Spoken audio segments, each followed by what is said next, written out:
Tal y como lo habíamos informado, está con nosotros para compartir este espacio el licenciado Ricardo Pérez Fernández, quien es economista, politólogo, articulista, conferencista y preside la Academia para la Profesionalización de la Política APP. Para nosotros es un placer, Ricardo, tenerte en nuestro espacio Visión Integral. El placer es mío. Muchísimas gracias por la oportunidad y por la invitación a participar.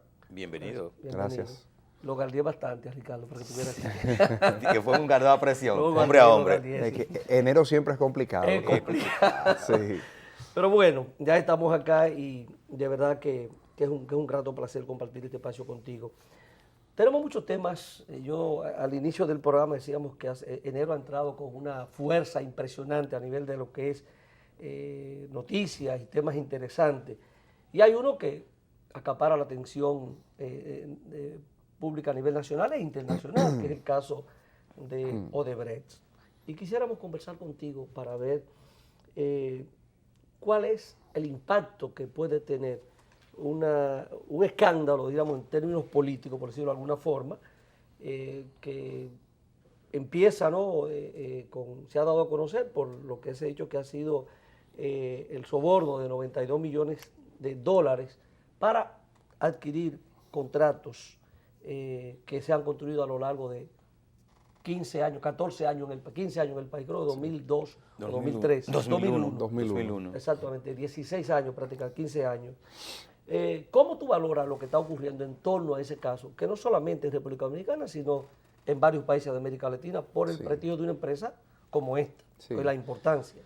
Bueno, la empresa Odebrecht, por toda la información que ha trascendido, demuestra que esto no, lo que conocemos sobre el particular de la República Dominicana no se trata de un caso aislado, sino uno más de lo que era pues un modus operandi que aparentemente le permitía hacerse de muchos contratos públicos en distintos países, no solamente de América Latina, sino de África por igual. En el caso nuestro es una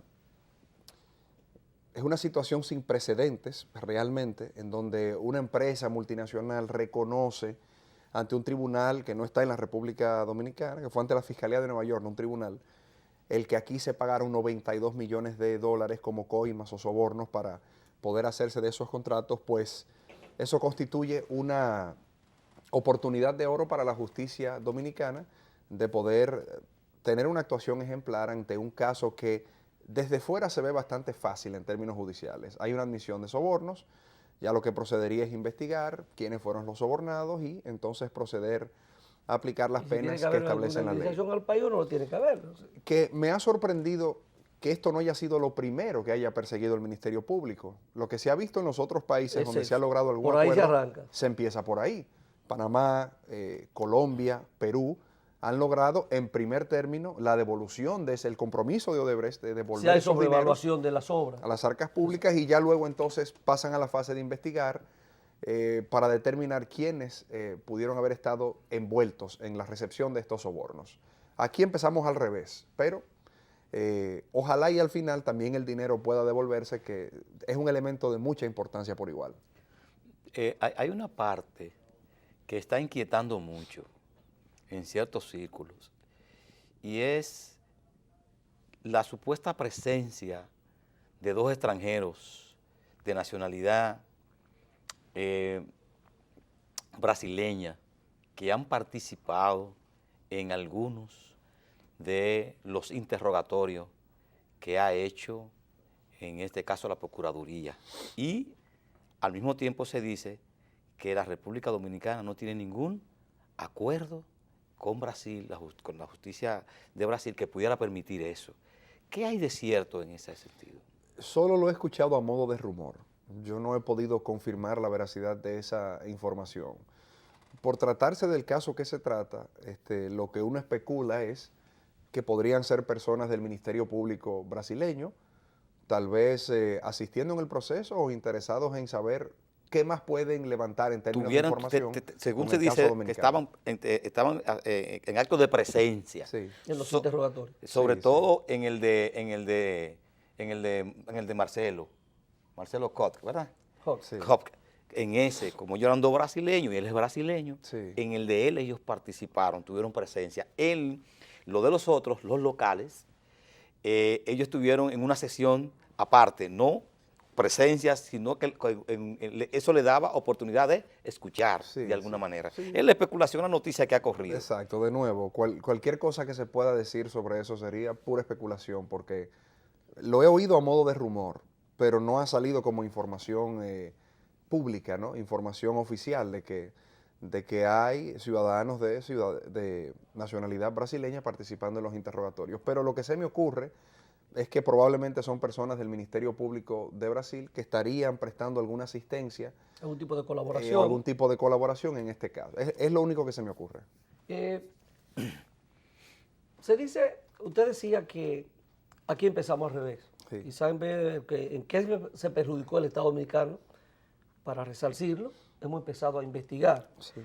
Y uno dice, se está llevando a cabo un proceso que uno entiende que es como debe ser. O sea, uno ha visto un exceso de declaraciones y de protagonismo del presidente de la, ¿cómo es? Del actual Procurador General de la República. Informaciones que salen y tú dices, pero ¿por qué ese tipo de información se da? Si no hay conformidad con algún tipo de documentación o de información, es un proceso de investigación y posiblemente no tiene que darse a conocer. O sea, eso le hace daño a un proceso como este que tiene una fase que es secreta, que no se puede estar divulgando toda la información y hablar cuantas veces se entienda que debe hablar, sí, o cuantas veces te ponga un micrófono delante. Sí. El tema es que hay mucha presión social sobre las expectativas que se han construido en torno a la resolución de un caso que, si bien aparenta ser fácil en términos judiciales porque ya hay la admisión de un soborno, hay una parte importante de esa investigación que ya está hecha y se hizo fuera del país, no es menos cierto que casos como este tipo, de esta naturaleza, toman su tiempo. Y lo digo porque la empresa Odebrecht es una empresa bastante significativa, hizo muchos negocios en el país y no todo el que hizo negocios con Odebrecht o se involucró comercialmente tiene responsabilidad penal o formó parte de esa maraña corrupta que ahora se ha develado. Y toma tiempo y toma investigación exhaustiva el poder separar los unos de los otros. Y eso yo pienso que es una parte importante del proceso que hay que vigilar, que hay que observar. Porque no es justo embarrar a personas que nada tuvieron que ver con eso, ni tampoco sería justo que paguen justos por pecadores. Entonces, yo ahí sí veo un elemento que podría degenerar en un conflicto. Hay mucha presión social. Yo pienso que la Procuraduría quiere dar respuesta, quiere dar muestras de que está haciendo su trabajo, pero si mediatiza mucho este proceso de investigación, podrían salir personas perjudicadas que no tienen nada que ver con este caso. ¿Se puede contaminar el proceso? Claro que sí, claro que sí. Nunca es bueno mezclar lo mediático con lo judicial. Eso no da fórmula positiva en ningún sitio. Entonces, ojalá y las investigaciones puedan seguir su curso y que salgan un poco de los medios de comunicación. Porque también así la Procuraduría se quita algo de presión y puede hacer un trabajo más profesional y más exhaustivo. Siempre recordando que todos los que han sido llamados a declarar y los que serán llamados a declarar, le asiste la presunción de inocencia y el derecho al buen nombre y al honor, ¿verdad? Entonces sí observar eso, pero definitivamente continuar con las investigaciones hasta que se llegue al fondo de este caso. En ese caso, en el caso de Perú, pidieron testimonio de 3 expresidentes en el caso Odebrecht, ¿verdad? Aquí vemos que un expresidente, en el caso de Hipólito Mejía, que dice que él está dispuesto a ir, ¿verdad?, a dar cualquier tipo de declaración y condiciona, ¿verdad?, al presidente Fernández y al presidente Medina.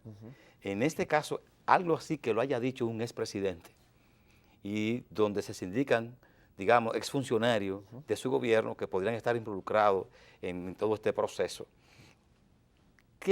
¿Cuál sería la estrategia en términos políticos que entendería Hipólito, la gente que está detrás de él, con esta declaración? Probablemente el cálculo es el siguiente.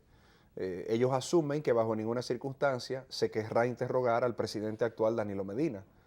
Entonces, si él ata su interrogatorio a que a los otros lo llamen, ya se está procurando. A mí no me van a llamar, me llamen. estoy protegiendo. Eso es lo que a mí me parece. Porque tampoco tiene que salir a decirlo. Las investigaciones que corran su curso y si se determina en alguna circunstancia o en alguna instancia del proceso que se necesita hacerle algunas preguntas para aclarar algunos temas, algunas cuestiones, ahí se le informará de que tendrá que acudir, pero yo pienso que no tiene que adelantarse para eso. Y si lo hace por una razón política, y la que les acabo de brindar es la que a mí me parece que pues permeó su razonamiento al momento de dar esta opinión. Y uno ver las declaraciones de los exfuncionarios que hasta ahora se han sido interrogados, y ellos niegan que haya habido alguna intermediación en ese proceso. Sí. Uno podría ver ahí que entonces Rondón está siendo, digamos, exculpado en ese sentido. Sí. Bueno, si a los funcionarios que interroguen para esto, o sobre este caso, dicen que no hubo intermediación de Ángel Rondón en el proceso de asignación de la obra, y Ángel Rondón insiste en que fueron pagos por sus gestiones comerciales, prestado, no sé cómo el caso podría entonces... El responsable es él, yo recibí esto, pero lo recibí por mi servicio prestado. Claro, entonces no sé cómo... Lo que hay que demostrar ahí qué sí, hizo él con ese dinero, o si pagó si impuestos internos, bueno... Y eso es otra fase de la investigación, el saber si él cumplió con sus responsabilidades tributarias, si ¿verdad? Bueno, eso es otra cosa. Pero el cómo atar la recepción de ese dinero al delito, ya me imagino que entonces requerirá de investigaciones más profundas. Porque hay una cosa que quiero puntualizar. Recuerden algo. Fue en el marco de un acuerdo en donde la firma Odebrecht se declara culpable en la Fiscalía Sur del Estado de Nueva York, donde surgen estos 92 millones de dólares. El segundo país. Claro, en lo que se llama un plea bargain agreement. Pero yo lo que quiero es que se entienda una cosa. Puede ser que el monto sea menor o que sea mayor. Eso no lo sabemos. Pero fíjense que en todos los países se ha asumido el monto que admitió Odebrecht como el monto real y simplemente se persigue que esos sean los recursos que se devuelvan al erario público. Entonces, si cada país quiere saber realmente la profundidad que implica esta forma de hacer negocios de Odebrecht, tendrá que abrir una investigación independiente. Porque recordemos, esto fue una admisión que hizo Odebrecht en el marco de una negociación con las autoridades de Estados Unidos. No sabemos si ese monto es real, podría ser menos, esos son los pero podría ser más. 788 millones de dólares distribuidos en todos los países que tuvieron. Exactamente. Entonces, no sé, habrá que ver qué giro toma el caso, si por un lado los funcionarios insisten en que no hubo intermediación de nadie para asignar esos contratos a Odebrecht, y por otro lado el representante comercial de Odebrecht insiste en que ese dinero corresponde a pagos por sus gestiones, en su rol de la representación comercial de esa empresa en el país. Y la fase de investigar entonces ya las obras ejecutadas. Claro, eso tendrá que venir exactamente para determinar si hubo sobrevaluación, si no la hubo, por cuánto la hubo. Más de un gobierno, varios funcionarios, diríamos, pueden ser investigados.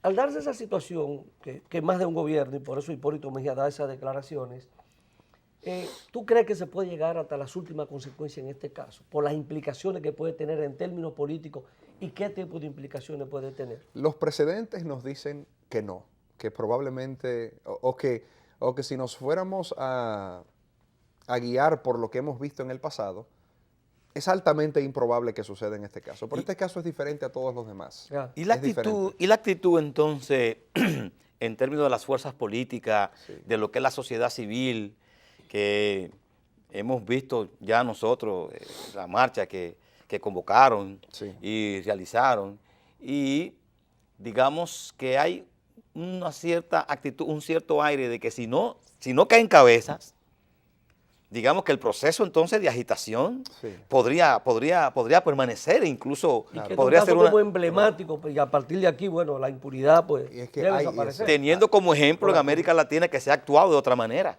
y han caído culpables, y que aquí no caiga culpable. Y ya con esa demostración de fuerza, digamos, que dio esa marcha. Por eso es que yo digo que la justicia tiene una oportunidad de oro en este caso, porque se trata de un caso que está bastante avanzado, en el sentido de que ya hay una admisión de pago de sobornos, ya lo que habría que identificar sería el canal de la distribución, a quiénes fueron y en cuáles montos. Y, por ejemplo, ese tema de la marcha, yo lo entendí desde un principio. Si los organizadores de la marcha identificaron que una protesta en ese sentido, organizada de esa manera, es la mejor forma que tienen para presionar al Ministerio Público para que continúe y lleve ese caso a las últimas, pues que la hagan. Es una libertad que les asiste, Es un ¿verdad? escenario para ellos. Claro que sí. Un escenario Ahora, que se plantea. yo te decía anteriormente que los precedentes no son muy halagüeños, ¿verdad? Porque los casos que involucran fuerzas políticas a niveles muy comprometedores casi siempre tienen otro tipo de solución. Ojalá y este no sea el caso. Ya sabemos que hay una crisis de credibilidad en la justicia de la República Dominicana. No porque lo diga nadie en particular, sino porque las propias encuestas lo han venido Es una recogiendo a lo realidad. largo del tiempo. Y pienso que es una oportunidad de que empiece a cambiar esa percepción de la ciudadanía en el sistema de justicia dominicana. Con tu permiso, vamos a hacer nuestra primera pausa de este conversatorio y retornamos en breve. Así que volvemos.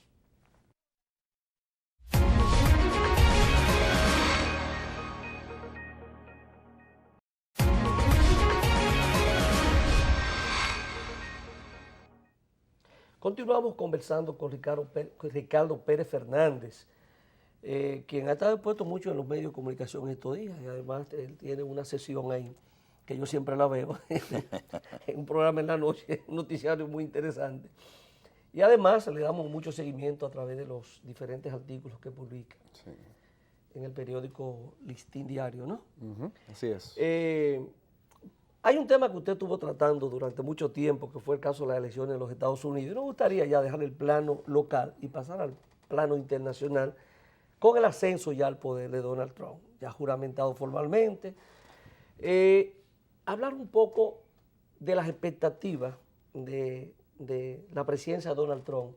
Cuando salimos de Barack Obama, que todo el mundo sabe cómo se manejó, y lo vimos ya, su discurso de despedida, su última rueda de prensa, y uno siente como que no, el cambio como que uno lo siente, o sea, no es aquí, pero dice, oye, no debió salir Barack Obama, debió alguien similar, y no llega Donald Trump con el discurso y las posiciones que mantiene, con el discurso que mantuvo durante la campaña y sobre todo con el discurso que mantiene. ¿Qué va a pasar? ¿Cuáles son las implicaciones que puede tener en Estados Unidos y fuera de Estados Unidos el ascenso al poder de Donald Trump? Te diré esto.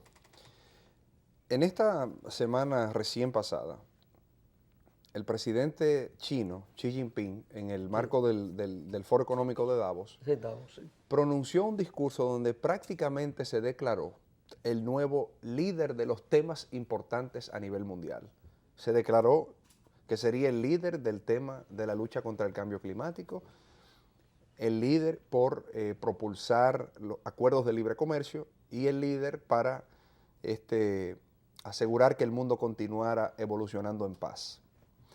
Lo que Xi Jinping le está diciendo al mundo es que ese rol que ha sido jugado tradicionalmente por Estados Unidos desde el término de la Segunda Guerra Mundial, pues ya pasará a otras manos, por lo que estamos viendo de parte del ahora ya presidente Donald Trump.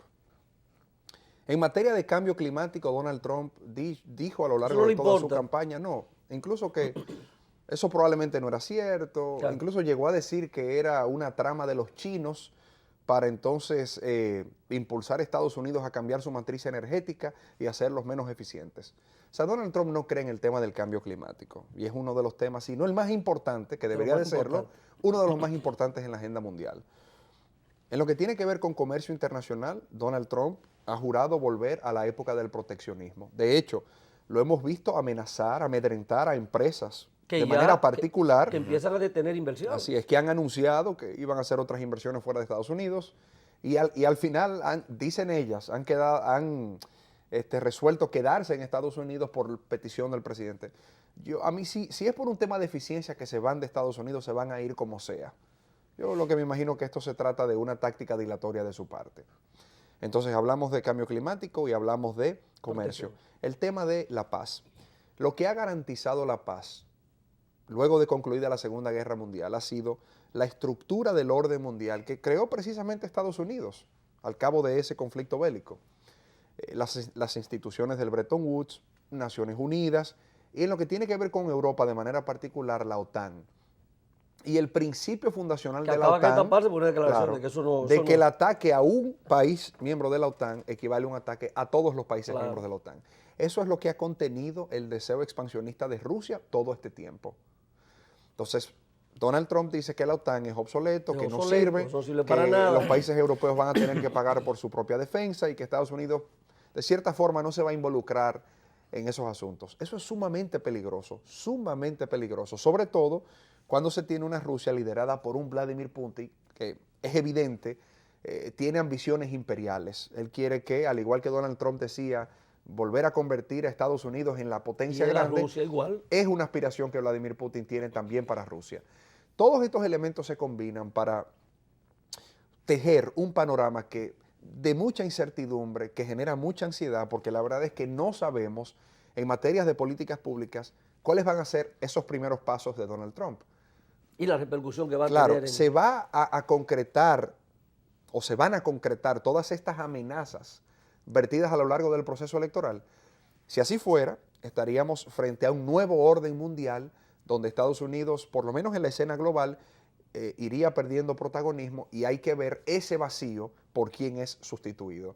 Y por eso hay tanta o materializar una alianza, o materializar esa alianza, porque ese acercamiento con Rusia también sigue siendo preocupante. Sí. Y creo que lo que debe preocupar más a China es el acercamiento de Estados Unidos, que nadie pensaba y no solamente, en un nivel de acercamiento, sí, y de piropos y no solamente de valoración. el acercamiento a Rusia, porque si el acercamiento fuera dentro del marco de un relanzamiento de las relaciones Estados Unidos-Rusia, fuera algo positivo. Obama lo intentó en su periodo presidencial. No.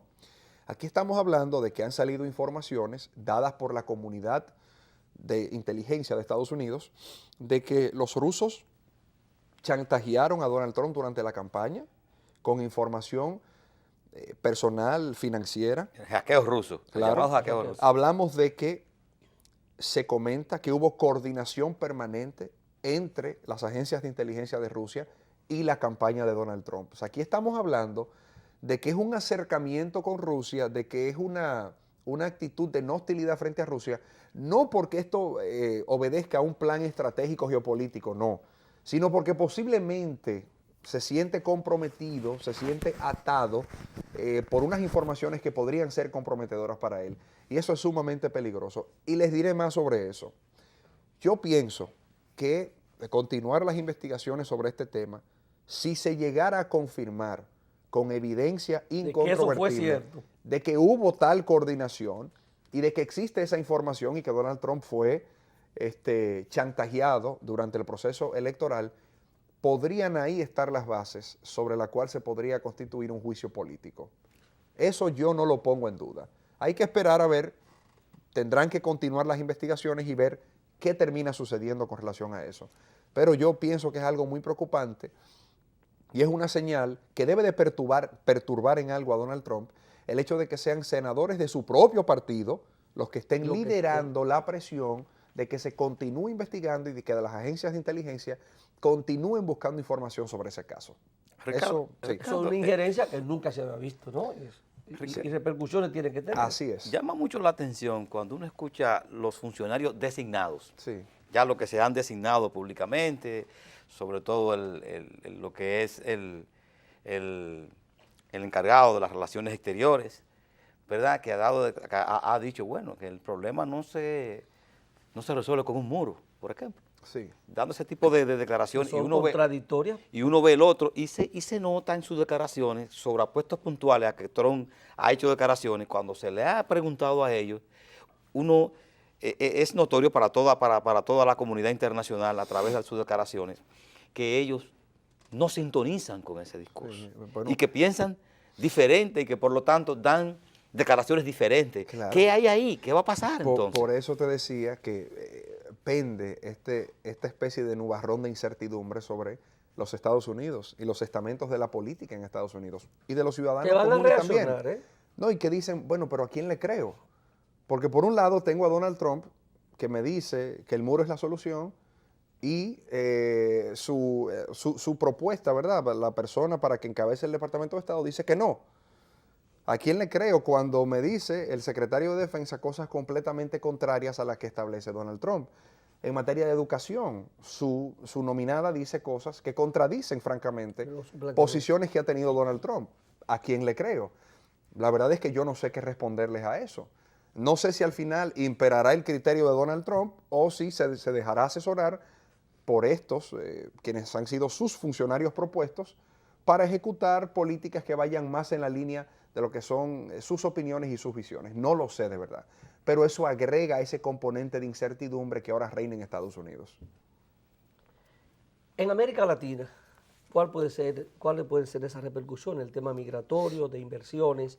¿Qué usted ve para América Latina? En América Latina, en materia de migración, habrá un cambio significativo, no porque lo plantee Donald Trump, sino porque forma parte de la agenda del Partido Republicano, que tiene la mayoría en ambas cámaras del Congreso. En Estados Unidos se quiere hacer un cambio del sistema migratorio. El sistema migratorio que impera actualmente es el de la cercanía familiar. Es decir, usted tiene un hermano que se va a Estados Unidos y luego ese hermano puede solicitar que usted también se le dé un permiso de residencia en Estados Unidos por los vínculos familiares. Unificación familiar. Exacto, unificación familiar. Y por lo general funciona de esa manera.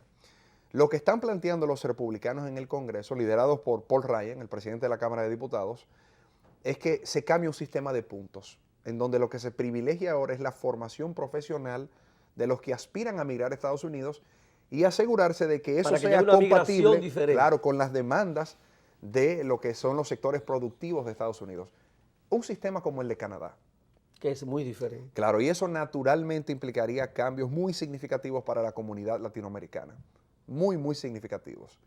En materia de comercio, como Donald Trump de nuevo ha propugnado por que retornemos a la era del proteccionismo, sabemos que el acuerdo del NAFTA, que toca a México de manera particular en América Latina, será renegociado. Eso pienso que lo podemos asegurar sin ningún temor a equívocos. Ese será renegociado. El DERECAFTA, que Estados Unidos y el resto de Centroamérica más la República Dominicana, no creo que sea objeto de su ira. No, porque además... Los beneficiados son ellos. Exacto, le genera superávit a Estados Unidos. Genera un superávit. Entonces, como esa es la situación actual con ese tratado de libre comercio, no me parece que ese sea afectado. Pero con el resto de América Latina, yo pienso que lo que veremos es un Donald Trump tratando de incentivar, bueno, incluso a través de amenazas que tienden a surtir su efecto a empresas de que no inviertan, empresas norteamericanas, que no inviertan ni en América Latina ni en ningún sitio, que se queden en los Estados Unidos, y cualquier país de América Latina que tenga alguna política arancelaria para los bienes norteamericanos, usted puede estar seguro que probablemente sea política de Donald Trump el reciprocar allá donde se pueda y no exista todavía, pues ese tipo de estructura fiscal, ¿verdad? En materia de comercio, Donald Trump tiene una agenda muy clara, me parece a mí. Él quiere que Estados Unidos vuelva a situarse donde una vez estuvo al término de la Segunda Guerra Mundial. Y él entiende que la vía para hacer esto es el proteccionismo. Bueno, la última vez que los países industrializados en ese momento se decantaron por la opción proteccionista, lo que sobrevino fue la Segunda Guerra Mundial. Así es. Pero Donald Trump también debe de recordar que la razón por la cual Estados Unidos tuvo su época dorada en materia de producción industrial en la década de los 50, de los 60 y de los 70 fue porque al cabo de la Segunda Guerra Mundial todos los demás países con capacidad industrial quedaron destruidos. Estamos hablando de Francia, de Reino Unido, de Alemania, de Japón, y quedó solo Estados Unidos. Y por eso ese boom de aquella época. Es poco realista pensar que solo con políticas proteccionistas él va a lograr que Estados Unidos regrese a aquella época dorada. Son tiempos diferentes, muy estructuras diferentes, circunstancias diferentes. Y en el caso si se tomaran algunas medidas arancelarias, ¿no?, de impuesto a las importaciones que lleguen de estos países, entonces nosotros podíamos reaccionar igual. Claro. ¿Qué podía ocurrir? Claro. Eso repercutirá positivamente en la economía doméstica. Sí, mira, ya de hecho China se lo advirtió. China ya dijo que su intención siempre es tener las mejores relaciones comerciales. Porque es una guerra comercial. Y el resto del mundo, pero que si Donald Trump quiere una guerra comercial, la tendrá. ¿Y eso qué va a significar? Que si Donald Trump materializa la amenaza de que aquellos bienes que sean importados desde China se le va a aplicar un impuesto de un 30-35% a la entrada, igual. Perfecto, se va a reciprocar eso. Y eso podría desencadenar una guerra comercial que de nuevo tiene un precedente muy, muy preocupante y nefasto, que fue los inicios de la Segunda Guerra Mundial a raíz de la Gran La parte Depresión. bélica va a Así generar. es. Aquí hay una pregunta, Ricardo, importante. Ya tenemos un poquito de tiempo, Sí. 15 segundos. Y es que ahora en la discusión, ¿verdad? El presupuesto para este año, ahora en el 2006, todas las discusiones que se dieron, casi todos los analistas que estaban dando tendencia de la economía para este año, para 2017, decían, bueno, esto es siempre y cuando le damos seguimiento a lo que son las políticas e intenciones que hasta ahora ha enarbolado Donald Trump en los Estados Unidos. Sí. ¿Tú crees que de alguna manera nosotros podríamos, digamos, ir implementando políticas, digamos, preventivas en ese sentido? ¿Hay oportunidad por una economía tan dependiente de los Estados Unidos? La verdad, no. Hay que esperar a ver qué termina materializándose en materia de política comercial, política económica en los Estados Unidos, ver cómo nos afecta y luego ver qué podemos hacer en ese caso. ¿Y sabes por qué te lo digo? Pero ver los escenarios, o sea, empezar a ver esos escenarios. Sí, hay que verlos. Hay algo que te puedo decir desde ya. La deuda de la República Dominicana emitida en dólares va a empezar a encarecerse en estos años porque ya empieza el aumento de las tasas de intereses en Estados Unidos por presiones inflacionarias. Y no tiene que ver con Donald Trump, pero es un tema que ya estamos viendo, que sabemos que va a suceder, para el cual la República Dominicana debería de estarse preparando. Correcto. Por igual, la OPEP tuvo su reunión, acordaron limitar la oferta para que se estabilice, pero claro, en un precio más alto, el barril del petróleo. Eso va a significar también para la República Dominicana una presión adicional, porque habrá que buscar más dólares para comprar el mismo petróleo. Todo esto son medidas y son efectos que van a tener su repercusión sobre nuestro mercado y sobre los cuales habría que ya irse preparando. Bueno, llegamos al final. De verdad que ha sido interesante Muy esta interesante. conversación. Hemos conversado con Ricardo Pérez Fernández, economista, politólogo, uno de los jóvenes promesa, ¿no? Sí, sí, Términos- brillante, muy brillante, de brillante, verdad. definitivamente. Interesante tu Muchas análisis, ¿sabes? Que ha sido un placer tenerte acá y esperamos que en algún momento tú puedas acompañarnos. Siempre que puedas sacar un tiempecito, puedes estar con Por nosotros supuesto. analizando estos temas que son interesantes para el país y ver los escenarios que tenemos nacionales e internacionales. Así que gracias por compartir este A espacio con ustedes, nosotros. el placer ha sido mío. Muchas gracias. Bueno, a usted, amable televidente, será hasta el próximo domingo una nueva entrega de su programa Visión Integral.